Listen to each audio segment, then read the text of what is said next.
Maithili express की शानदार प्रस्तुति।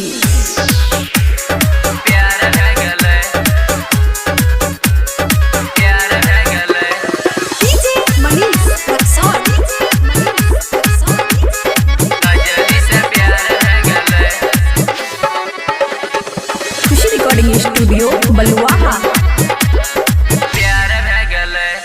कॉलेज में मिले जाइब हो जान से, जाइब हो जान से, जाइब हो जान से, तब मन पूरा होते हमारा उरोज से, हमारा उरोज से हो, हमारा उरोज से। सोचल सब बतिया बेकार भे गले, हमरा कोचिंग में कजली से प्यार भे गले, हमरा कोचिंग में कजली से प्यार भे गले।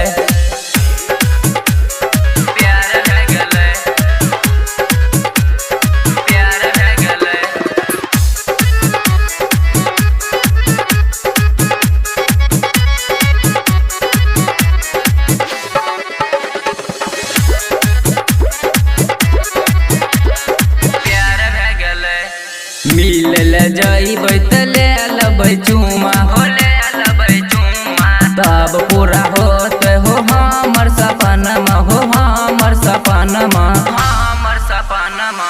हमर सोचल सब बतिया बेकार भे गले, हमरा कोचिंग में रानिया से प्यार भे गले, हमरा कोचिंग में रानिया से प्यार भे गले। खुशी रिकॉर्डिंग स्टूडियो बलुआहा।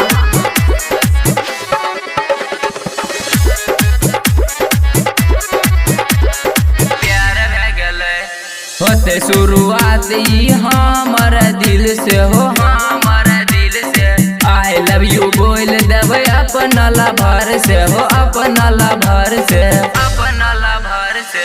नीरज निराला कहे गजब भे गले, हमरा कोचिंग में कजली से प्यार भे गले, हमरा कोचिंग में पूजवा से प्यार भे गले, हमरा कोचिंग में जूलिया से प्यार भे गले।